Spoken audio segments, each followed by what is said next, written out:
आज राज्य स्तर का एक कार्यक्रम हो रहा है और ये कार्यक्रम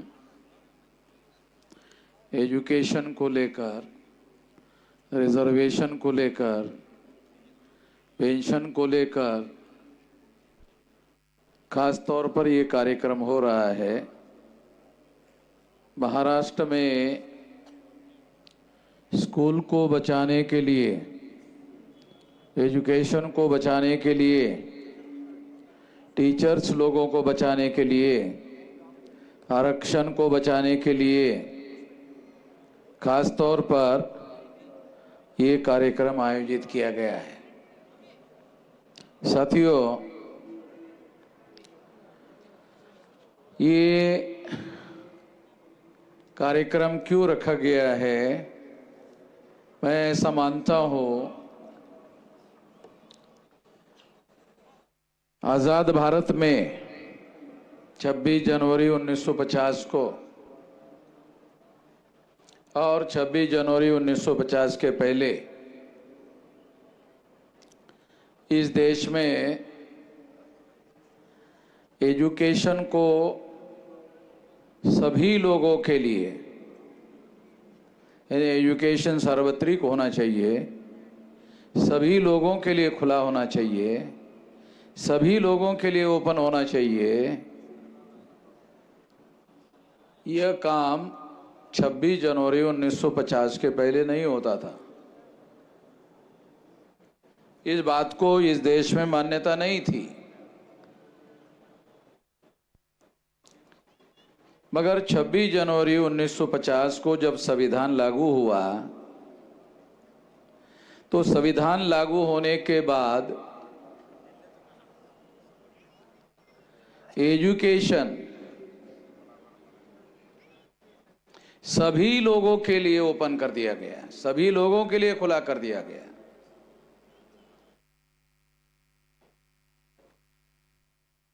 जो एजुकेशन सब लोगों के लिए खुला कर दिया गया था, ओपन कर दिया गया था, और जिस संविधान ने एजुकेशन को फंडामेंटल राइट स्वीकार किया था, एक बहुत बड़ा बदलाव प्राइवेटाइजेशन के बाद में आया है। वो क्या आया है? प्राइवेटाइजेशन के बाद हायर एजुकेशन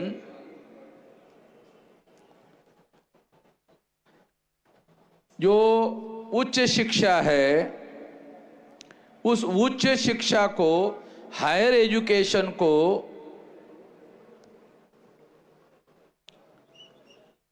फंडामेंटल राइट होने के बावजूद भी उसका प्राइवेटाइजेशन किया गया, यानी उसको फ्री एजुकेशन से मुक्त कर दिया गया। यानी अब हायर एजुकेशन सभी लोगों को फ्री में नहीं मिलेगा। मैं ये बात खास तौर पर आप लोगों को बताना चाहता हूं कि 26 जनवरी 1950 को जो संविधान लागू हुआ, उस संविधान ने एजुकेशन को मौलिक अधिकार, फंडामेंटल राइट घोषित किया। अगर एजुकेशन को फंडामेंटल राइट घोषित किया गया है, तो फंडामेंटल राइट का मतलब यह होता है कि उसकी पूर्ति करने की जिम्मेदारी सरकार की है।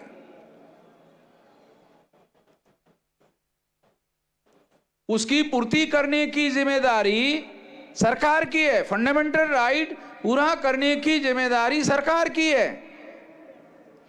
जैसे कोई भी आदमी आजाद भारत में भूखा नहीं रहना चाहिए, ऐसा सरकार कहती है, और उसको टीवी में प्रचार करती है।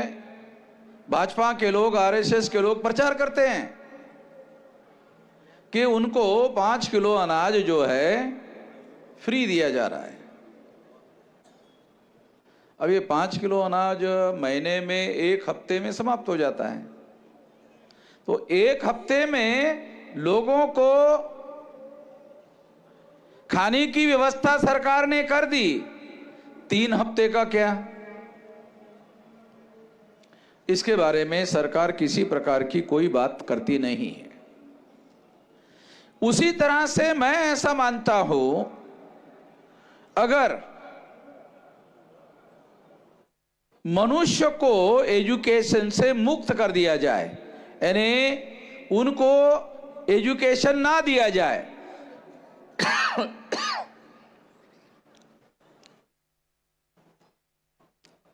क्या जानवर महाराष्ट्र में या देश में स्कूल में जाते हैं?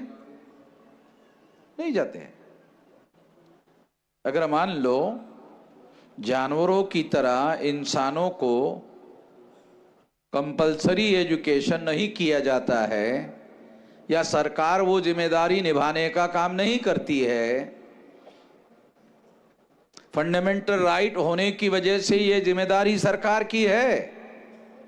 अगर सरकार वो जिम्मेदारी निभाने का काम नहीं करती है,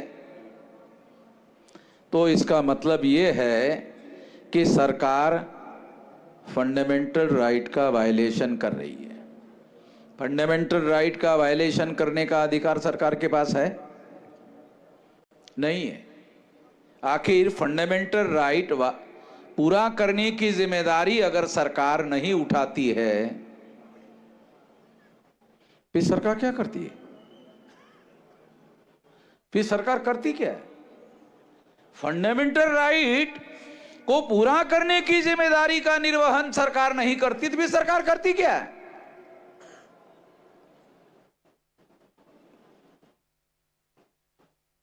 जब से बीजेपी की सरकार आई है, तो मैं आप लोगों को बताना चाहता हूं, या पहले की भी सरकारें हैं उसके बारे में सोचने की बात है, वो ये कि क्या उद्योगपतियों पर टैक्स लगाया गया है प्राइवेटाइजेशन में, या प्राइवेटाइजेशन में उद्योगपतियों को पूरी तरह से टैक्स में फ्री कर दिया? सारे डाटा अवेलेबल है। अभी सरकार के द्वारा ये बड़े पैमाने पर प्रोपेगेंडा किया जा रहा है, शायद ये इस चुनाव का एजेंडा है कि आप लोग आरएसएस की और भाजपा की सरकार चुनकर दो, तो दुनिया में भारत की इकोनॉमी 3रे नंबर की आ जाएगी। ऐसा प्रोपेगेंडा चल रहा है। शायद आप लोग भी टीवी पर, अखबारों में ये सारी बातें डेली में पढ़ते होंगे, देखते होंगे कि भारत की इकोनॉमी दुनिया में 3रे नंबर पे आ जाएगी अगर आप 5 साल के लिए मोदी को चुनकर देते हैं। साथियों, 3रे नंबर की इकोनॉमी आने के लिए 500 लाख करोड़ रुपए का कर्जा लेना होगा। कोई अखबार वाला छापता है? कोई टीवी वाला इस खबर को देता है? कोई टीवी वाला, कोई अखबार वाला ये नहीं बताता है कि मोदी की सरकार जब 2014 में आई तो देश पर 54 लाख करोड़ रुपए का कर्जा था।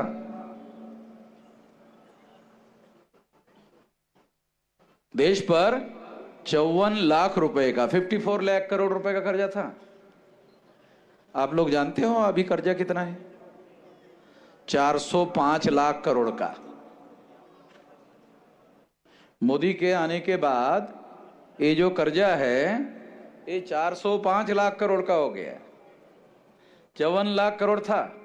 नहीं, 3रे नंबर की इकोनॉमी लाएंगे। अरे कैसे लाएंगे भाई, कैसे लाएंगे? तो इकोनॉमी में इन्वेस्टमेंट ज्यादा पैसा करना होगा। वो पैसा आएगा कहां से? भारत सरकार के पास इतना इनकम तो है नहीं। तो ये 405 लाख करोड़ रुपए का कर्जा लेकर इकोनॉमी में इन्वेस्ट किया जाएगा, उसके बाद 2030 तक तीसरे नंबर की इकोनॉमी आएगी। पहले नंबर की अमेरिका की, दूसरे नंबर की चाइना की, तीसरे नंबर की भारत की। यानी हम पाकिस्तान को पीछे छोड़ दिया। वो शायद ये कहना चाहते कि हम तो पाकिस्तान को पीछे छोड़ दिया। आरएसएस भाजपा के लोगों को यह कहना चाहिए कि हमने चाइना को पीछे छोड़ दिया। ऐसा कहते ही नहीं कि हमने चाइना को पीछे छोड़ दिया। चाइना को पीछे छोड़ दिया ऐसा कहते ही नहीं है। चाइना को पीछे छोड़ दिया ऐसा कहना चाहिए, ऐसा नहीं कह रहे। क्योंकि चाइना को पीछे छोड़ने की बात ये आरएसएस भाजपा के नियंत्रण की बात नहीं है, ये पॉसिबल नहीं है। मगर जो तीसरे नंबर की इकोनॉमी की बात कर रहे हैं, मैं बहुत खास बात आपको बता रहा हूं कि तीसरे नंबर की इकोनॉमी के लिए लाने के लिए जो कोशिश हो रही है, उसके लिए अभी 405 लाख करोड़ का कर्जा हुआ है और 500 लाख करोड़ का कर्जा होने के बाद तीसरे नंबर की इकोनॉमी आ सकती है। इतना इन्वेस्टमेंट करने के बाद इतना आसान नहीं है। मगर आपको तीसरे नंबर की इकोनॉमी की बात कर रहे हैं, कैसे करेंगे कोई मीडिया नहीं बता रहा है, कोई टीवी नहीं बता रहा है कि ये 500 लाख रुपए का कर्जा लेकर इन्वेस्ट करके लाया जा सकता है। यही एकमात्र विकल्प है और कोई विकल्प नहीं है। ये किसी को भी नहीं बताया जा रहा है। ये बताया जाना चाहिए। अगर ये बताया गया होता तो लोगों को मालूम होता कि आरएसएस और भाजपा की जो गवर्नमेंट है, उन लोगों ने ये इतना ज्यादा कर्जा करने का काम किया है, ये मालूम होता। ये मालूमात मीडिया वाले, चाहे प्रिंट मीडिया वाले हो चाहे इलेक्ट्रॉनिक मीडिया वाले हो, ये बात बताते नहीं है कि इतने बड़े पैमाने पर कर्जा कर दिया गया है। इसलिए साथियों, मैं आपको ये बताना चाहता हूं, ये जानना बहुत ज्यादा जरूरी है, ये समझना बहुत ज्यादा जरूरी है कि ये लोग जो इतने बड़े पैमाने पर कर्जा करने का काम कर रहे हैं और तीसरे नंबर की इकोनॉमी लाने की बात कर रहे हैं, ये बात चुनाव जीतने के लिए किया जाने वाला प्रोपेगेंडा है। और ये प्रोपेगेंडा सारे इंडिया गठबंधन के जो लोग हैं वो इकट्ठा आने के बाद कर रहे हैं। ये मालूमात होना आप लोगों को जरूरी है। लगभग सारे मीडिया के लोग क्या कह रहे हैं? तीसरी बार भी बीजेपी आरएसएस की सरकार आने वाली है। तीसरी बार भी बीजेपी और आरएसएस की सरकार आने वाली है। आप लोग ये भी सोचते होंगे, अरे मैं मोदी का नाम क्यों नहीं ले रहा हूं, आरएसएस भाजपा क्यों कह रहा हूं? वो इसलिए कह रहा हूं, मोदी जो है वो नॉमिनेटेड रिप्रेजेंटेटिव है। हमारे कितने बहुजन समाज के लोगों को यह बात समझ में आती है, नॉमिनेटेड रिप्रेजेंटेटिव और रियल रिप्रेजेंटेटिव। मुझे नहीं लगता ये बात हमारे बहुजन समाज के लोगों को समझ में आती है। 1932 में बाबा साहब आम्बेडकर जब राउंड टेबल कॉन्फ्रेंस में गए थे तो बाबा साहब आम्बेडकर ने अंग्रेजों को कहा, ये रिकॉर्डेड बातें हैं इसलिए बता रहा हूं आप लोगों को, क्या कहा कि यहां पर जो देश में आंदोलन चल रहा है, ये आंदोलन से अगर मान लो देश आजाद हो गया, अंग्रेज चले गए, जाने चाहिए, तो अंग्रेजों की गुलामी हम लोगों के ऊपर 200 साल से है। और 200 साल के बाद में जब ये गुलामी जिन लोगों के हाथों में सत्ता आएगी और ये जो ट्रांसफर ऑफ पावर होगा, ये ट्रांसफर ऑफ पावर अंग्रेज जाएंगे और ब्राह्मण आएंगे। ये बाबा साहब आम्बेडकर ने पहली बार नहीं कहा, ये पहली बार ज्योतिराव फुले ने कहा। ये रिकॉर्डेड बातें हैं।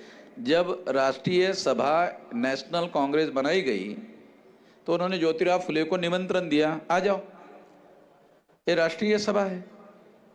तो ज्योतिराव फुले ने रानडे को चिट्ठी लिखा, रिकॉर्डेड बातें हैं, बोल रहा हूं, चिट्ठी लिखा, ही कसली राष्ट्रीय सभा, ही तर ब्राह्मण महासभा, ऐसा ज्योतिराव फुले ने चिट्ठी लिखा हुआ है, रिकॉर्डेड बातें बोल रहा हूं। ज्योतिराव फुले कितना ज्यादा दूर तक देखते थे।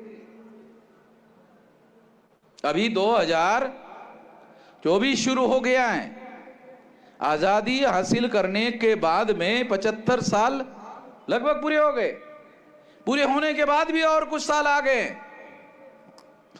इसके बावजूद भी, इतने साल होने के बावजूद भी, 75 साल होने के बावजूद भी हम लोग जो है आज भी 75% से ज्यादा लोग जो है, सरकार कहती है कि आरएसएस भाजपा की लोग प्रचार करते हैं कि हमारी सरकार आने के बाद हमने 25% लोगों को बिलो पॉवर्टी लाइन से ऊपर कर दिया। देखो, बिलो पॉवर्टी लाइन के लिए एक इनकम निर्धारित है, उसके ऊपर 1 रुपया इनकम बढ़ गया कि वो बिलो पॉवर्टी के ऊपर आ जाता, साले 1 रुपये में हो जाता है। कितने लोगों को समझ में आता है? एक बिलो पॉवर्टी लाइन निर्धारित है, उसके ऊपर 1 रुपया इनकम हो गया, अबव हो गया, 1 रुपये में अबव हो जाता है। तो ये जो सारा अर्थशास्त्र है, ये अर्थशास्त्र निश्चित रूप से हमारे लोगों की आर्थिक स्थिति में बहुत बड़ा बदलाव करने का काम नहीं कर रहे हैं। आज देश में आप सुनकर हैरान हो जाओगे, आप लोग सुनकर हैरान हो जाओगे, 42 से लेकर 44 लाख करोड़ रुपए का साल भर का बजट है। एक साल का बजट भारत सरकार का, राज्य सरकारों का बजट मैं उसमें नोट नहीं कर रहा हूं। राज्य सरकारों का बजट अलग है, महानगर पालिका का बजट अलग है, जिला पंचायत का बजट अलग है, तालुका पंचायत का बजट अलग है, ग्राम पंचायत का बजट अलग है। अकेले भारत सरकार का बजट जो है 42 लाख से 44 लाख करोड़ रुपया एक साल का है। पैसे की कमी नहीं है, पैसे की कमी, जो लोग ऐसा कहते हैं कि पैसे की कमी है, कहां पर भी है? इतने लाख करोड़ रुपए का साल भर का बजट है। इसलिए बिलो पॉवर्टी लाइन में भी 75 साल आजादी को होने के बाद भी अभी भी लोग बिलो पॉवर्टी लाइन में, अभी भी लोग 75 साल में। जो लोग ऐसा कहते थे कि अंग्रेजों की वजह से, अरे अभी तो 75 साल से तुम हो, अभी तो तुम ये नहीं कह सकते कि अंग्रेजों की वजह से ऐसा हुआ। अरे 75 साल होने के बाद भी अंग्रेजों का ही नाम बता रहे, अभी भी कुछ लोग वही लोग बताते नहीं, अभी भी। कैसे? हमने पूछा कैसे? नहीं, उन्होंने बहुत बिगाड़ के रखा हुआ ना, उसको सुधार करने के लिए हमको बहुत समय लग रहा है। प्रोग्रेस तो उसके बाद में होगा, विकास तो उसके बाद में होगा, पहले वो जो बिगाड़ा हुआ है उसको हमको सुधार करना होगा। तो मैं आप लोगों को बताना चाहता हूं कि ये जो कुछ हो रहा है, ये बात सही नहीं है इसलिए इसमें बदलाव करने की जरूरत है, इसमें परिवर्तन करने की जरूरत है। तो इसमें परिवर्तन कैसे होगा? तो हम लोगों ने परिवर्तन करने के लिए प्लान बनाया है। वो बात मैं आप लोगों को सार्वजनिक रूप से बताता हूं। आपको जो करना है कि आपको देश में 12 लाख से लेकर 15 लाख बूथ लेवल पर हमारे देश में चुनाव होता है। अभी जो 2024 में लोकसभा का चुनाव होने वाला है, और आप लोगों को लगभग 12 लाख से लेकर 15 लाख बूथ लेवल पर वोट डालने के लिए जाना होगा। तो आप लोगों को बूथ लेवल की कमेटियां बनानी होगी। जो समस्याओं का समाधान आजाद भारत में हो चुका था, एजुकेशन की समस्या का समाधान हो गया क्योंकि उसको फंडामेंटल राइट घोषित कर दिया गया था। एजुकेशन की जो समस्या है उस समस्या का समाधान कर दिया गया था। हमारे लोगों को रिप्रेजेंटेशन का मामला है। कितने लोगों को पता है कि रिजर्वेशन केवल रिजर्वेशन नहीं है, रिजर्वेशन केवल नौकरी नहीं है, रिजर्वेशन रिप्रेजेंटेशन है। कितने लोगों को पता है? कितने एससी एसटी ओबीसी लोगों को पता है, माइनॉरिटी को पता है कि रिजर्वेशन रिजर्वेशन नहीं है, रिजर्वेशन नौकरी नहीं है, रिजर्वेशन शासन प्रशासन में प्रतिनिधित्व है। और प्रतिनिधित्व क्या है? लोकतंत्र है। प्रतिनिधित्व क्या है? मान लो जिस व्यवस्था में प्रतिनिधित्व नहीं है वो डिक्टेटरशिप, जिस व्यवस्था में प्रतिनिधित्व है डेमोक्रेसी। बहुत जो डेमोक्रेसी की बहुत लंबी लंबी डिफिकल्ट व्याख्या लोग करते ना, बहुत सिंपल आप लोगों को आपको समझ में आने वाली भाषा में बोलता हूं। इसका मतलब है कि रिप्रेजेंटेटिव सिस्टम ही डेमोक्रेसी है।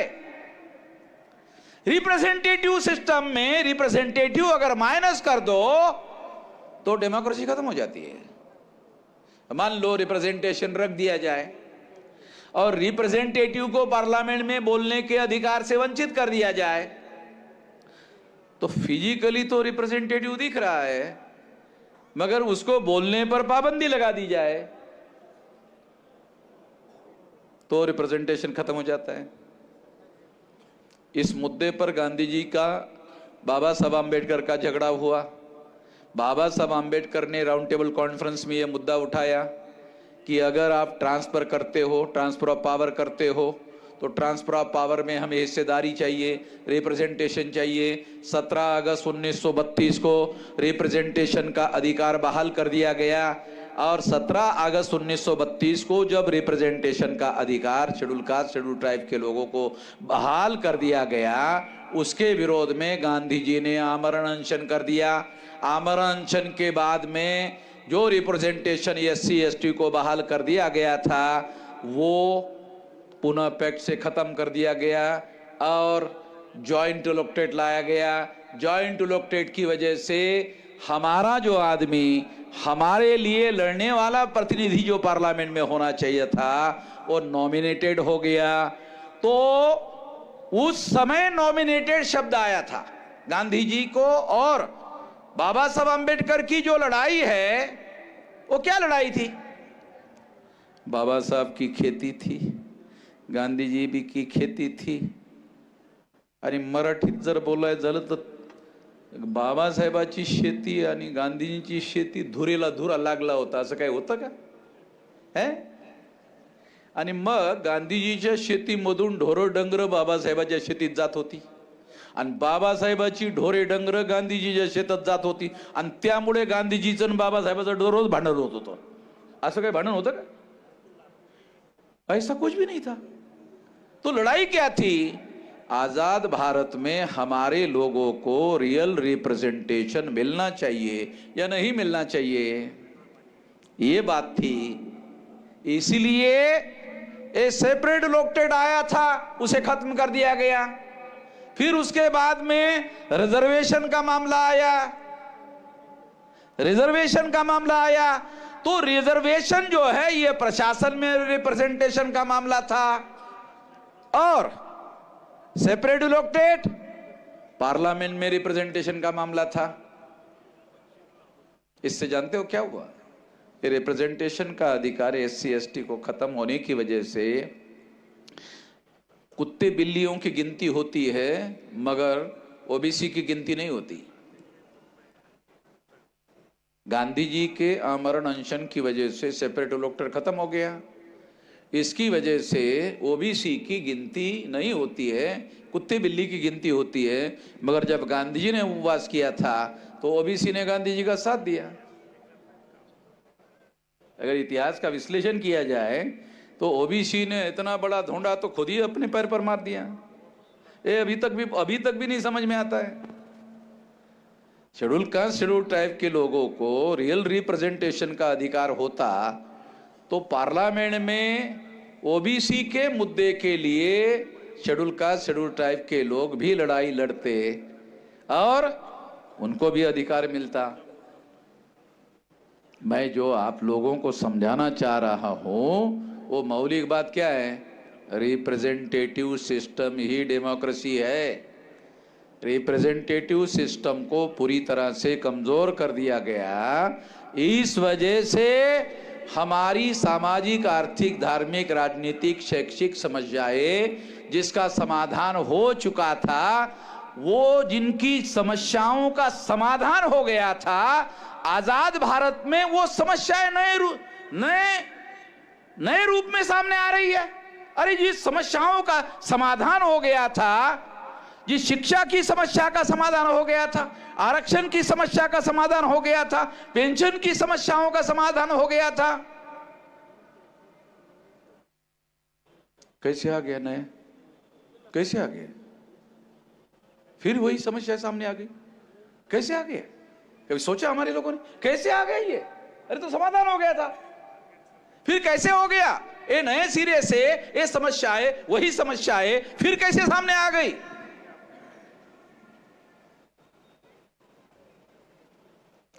हमारे लोग सोचते नहीं है। उसका मूल कारण है EVM। आपके पास वोट का अधिकार है। वोट का अधिकार हमारे लोग बोलते रहते संविधान बचाना जरूरी है, संविधान बचाना जरूरी है, संविधान बचाना जरूरी है, संविधान खतरे में।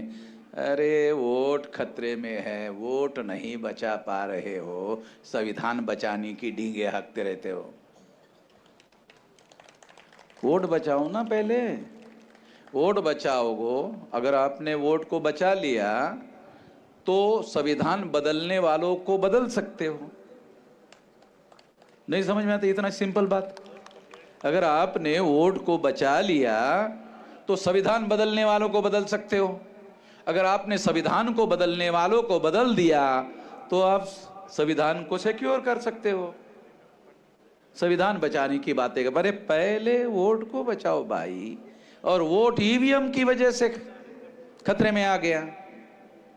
EVM से वोटों की चोरी की जाती है।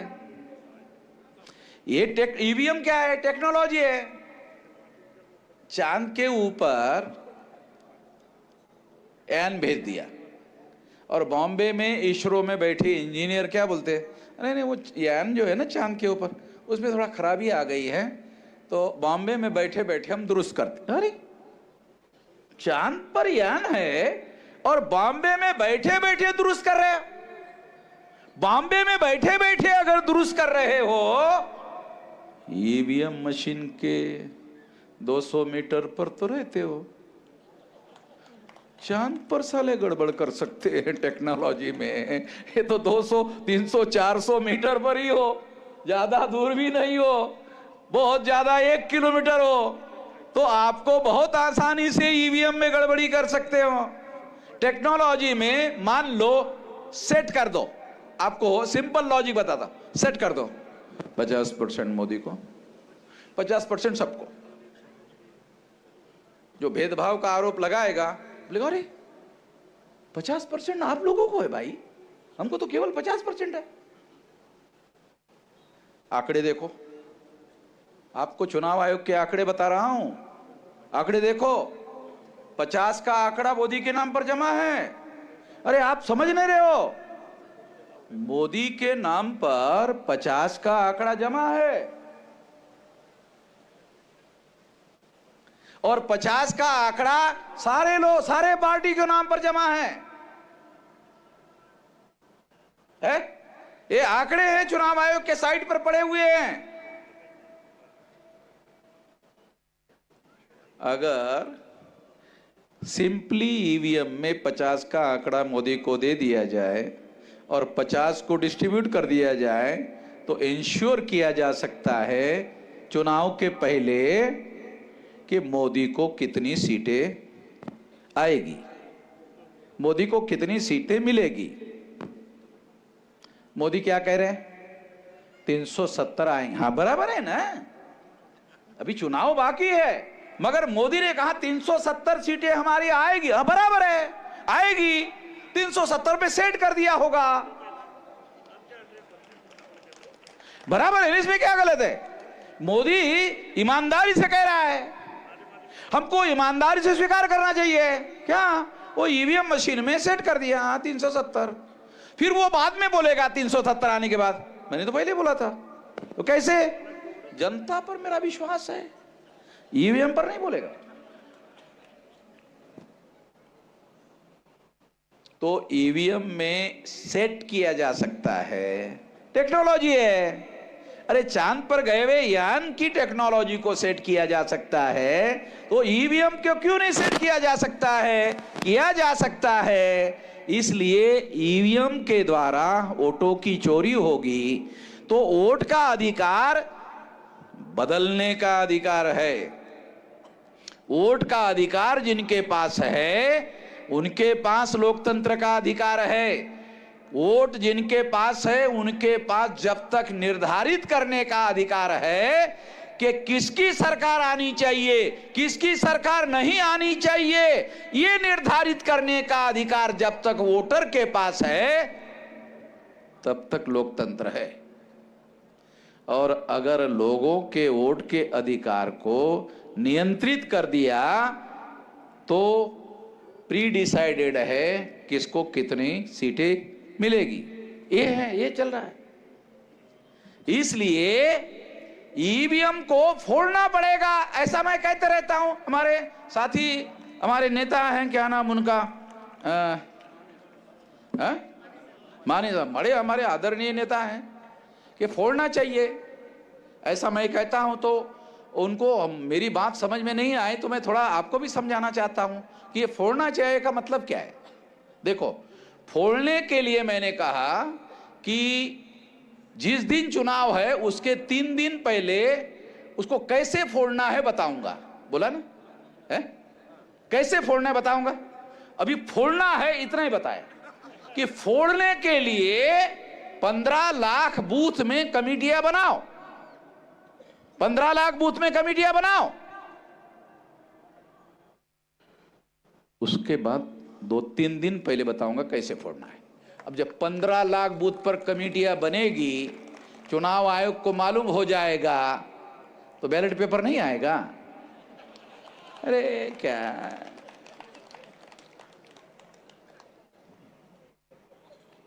नहीं, आप लोगों के समझ में आ रहा है? आ रहा है? माने साहब को तो आ ही जाएगा, मैं आपको बोल रहा हूं। 15 लाख बूथ पर जब आपका संगठन हो जाएगा तो उनको मालूम हो जाएगा तो फोड़ने वाले। तो अमन मेश्राम है तो पागल आदमी है, उन्होंने सारे पागल लोग तैयार किए हुए हैं। तो माने साहब को लगता है अरे इतने लोगों को जेल में कैसे? अरे 15 लाख लोगों को जेल में थोड़ी लेके जाते। जेल में किसको लेके जाते? जगह है क्या जेल में? है? जरा पूछो, जानकारी करो ना।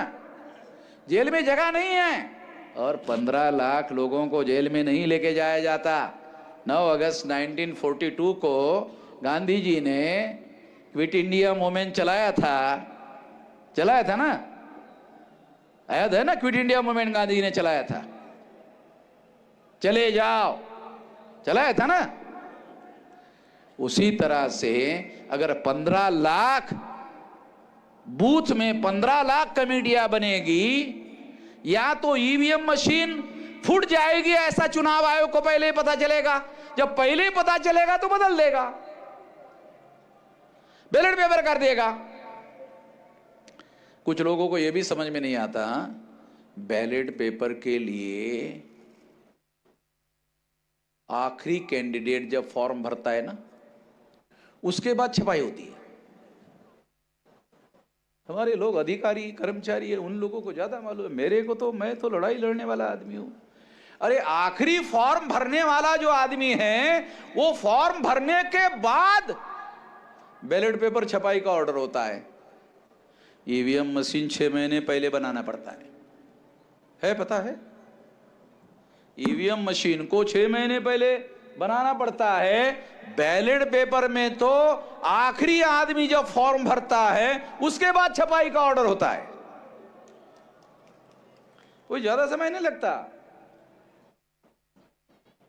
इसलिए बैलेट पेपर, अरे बहुत समय लगेगा, ये लगेगा वो लगेगा, मिश्राम जी आपने ध्यान नहीं रखा, ये नहीं किया। अरे यही बता रहा हूं,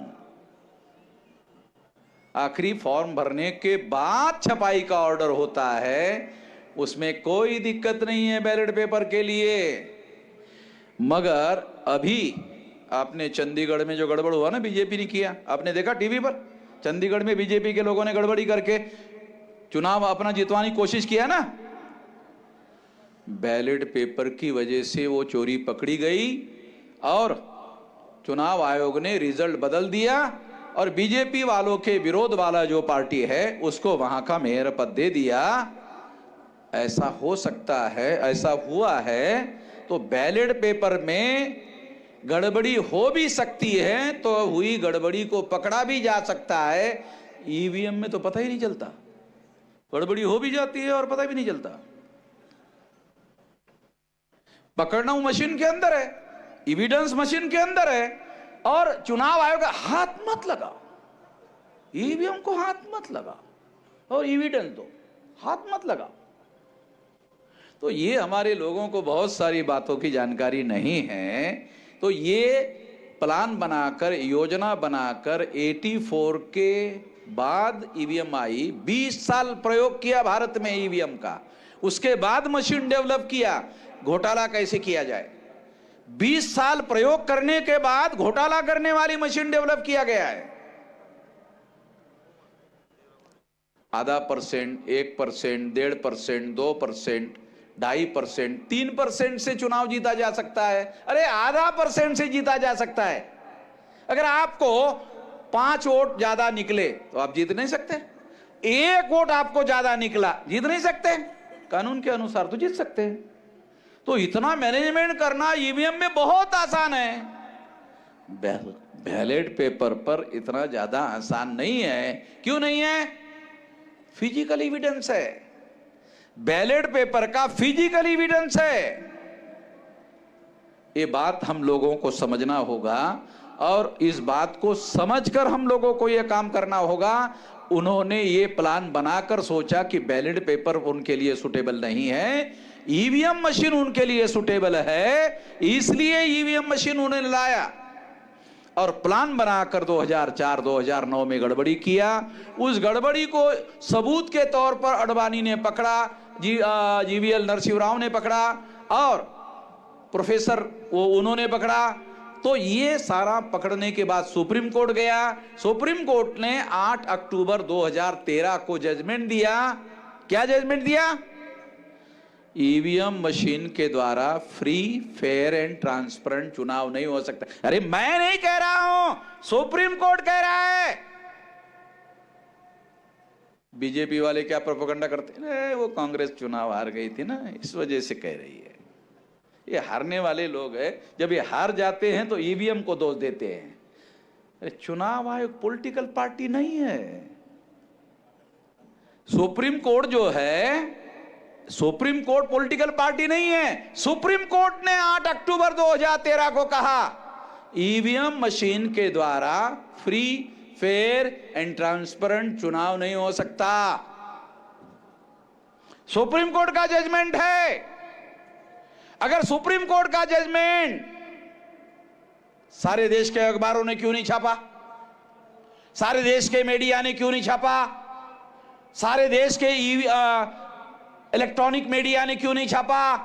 क्यों नहीं दिखाया? इस पर डिस्कस डिबेट क्यों नहीं करवाया सारे देश भर में?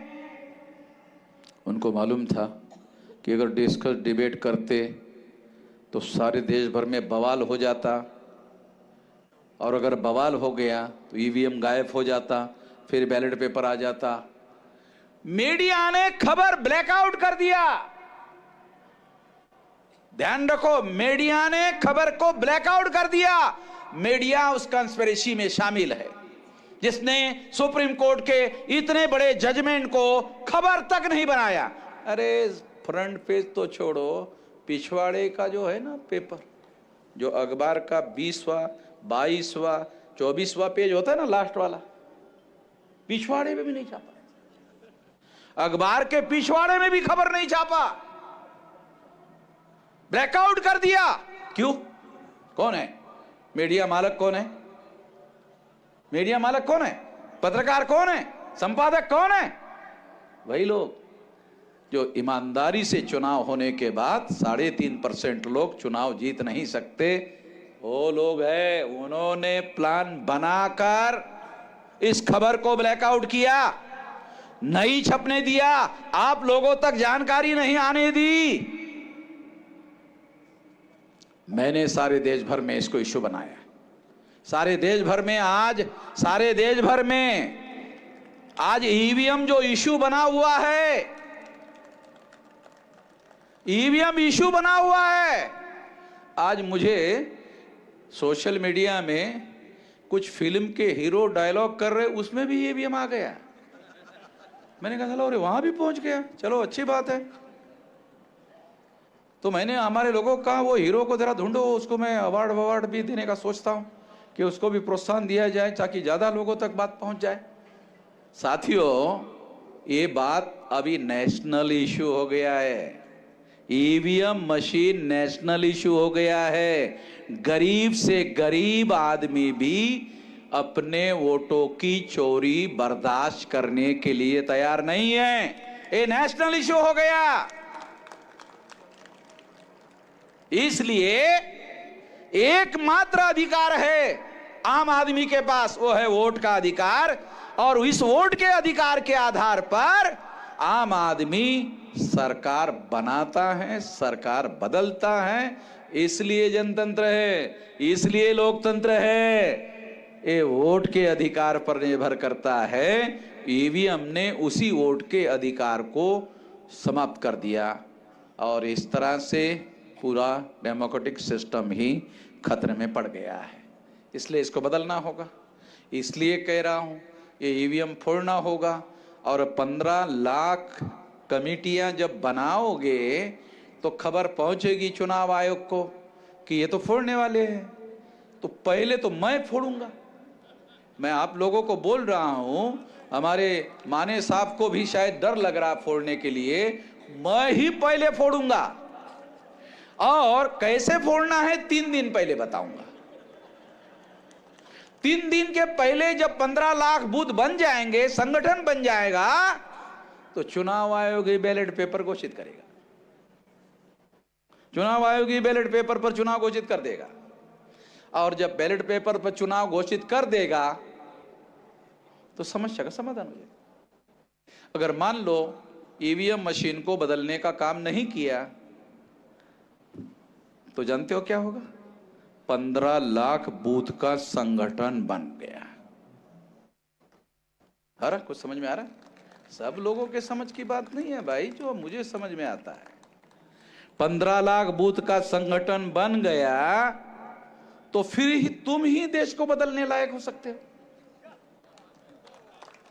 15 लाख बूथ का जब संगठन बन जाएगा तो तुम ही देश को बदलने लायक हो सकते हो। 15 लाख बूथ में अगर जन आंदोलन हो गया, कहां भागेंगे ये लोग? कहां भागेंगे? है कोई जगह भागने की? केवल नेपाल की बॉर्डर ओपन है, कोई बॉर्डर ओपन नहीं है। चाइना की बॉर्डर ओपन है? बिल्कुल नहीं। पाकिस्तान की बॉर्डर ओपन है? केवल नेपाल की बॉर्डर है ओपन, बाकी कोई बॉर्डर ओपन नहीं है। नेपाल के लोगों को ही ठीक से खाने को नहीं मिल रहा है, वही भारत में आकर के तमाम रोजगार जो है भारत में ढूंढते रहते हैं, तो वहां क्या है? साथियों, हम लोगों को जो बात मैं आपको समझा रहा हूं, अगर आपने फोड़ने के लिए 15 लाख कमेटियां बनाई तो फोड़े बगैर ही आपका मामला हल होगा, फोड़ने की जरूरत नहीं होगी। अब फोड़ने की जरूरत होगी तो 3 दिन पहले बताऊंगा। जिसको समझ में आता है वो समझने की कोशिश करे, समझ में नहीं आता है तो एक काम करे, वामन मेश्राम का मामला है वो देख लेगा यार, हमें क्या मतलब है, वो बताएगा वो करेंगे, इतना करो। सारा काम हमको सोचने की जरूरत नहीं है, होता भी नहीं सब लोगों को सारी चीजें समझने का। इसलिए साथियों, मैं आप लोगों को जो बात बता रहा हूं, हम लोगों को इस दिशा में आगे बढ़ना होगा। रहा घुमंतु जातियों का, भटके विमुक्त जाति के लोगों का, तो मैं आपको बताना चाहता हूं कि उसके लिए भी माने साहब ने कहा, उसका भी हमने संगठन बनाया हुआ है, राष्ट्रीय स्तर का संगठन बनाया हुआ है। उनको लोगों को भी, अभी ये संचालन करने वाले हमारे ये थे, भटके विमुक्त के थे, तो हमारे पास जो लोग हैं वो सारे देश भर में संगठन बना हुआ है। और 2030 ज्यादा नहीं है लंबा, यहां बैठा हुआ कोई भी आदमी मरने वाला नहीं है। 2030 तक ये जो जिन लोगों ने देश को गुलाम बना के रखा, उस सारी बात को हम लोग बदलने लायक हो जाएंगे, ऐसा मेरा मानना है। इसलिए हम लोगों को बदलने के लिए अपने आप को तैयार करना चाहिए, और इस बात को तैयार करने के लिए हम लोग 15 लाख बूथ लेवल की कमेटियों को बनाने का काम करना चाहिए। अगर ये काम आप करते हो तो हमारी सारी समस्याओं का समाधान हो जाएगा। या तो ईवीएम मशीन बदलेगा, या तो हमारे संगठन की शक्ति इतनी होगी कि हम लोग संगठन शक्ति के बल पर व्यवस्था को बदलने के लिए कामयाब हो जाएंगे। दाइदर और दोनों स्थिति में हम लोग कामयाब हो जाएंगे, ऐसा मेरा यकीन है, ऐसा मेरा विश्वास है। इस यकीन और विश्वास के साथ आपने मेरी बात ध्यान से सुनी, इसके लिए आभार, धन्यवाद।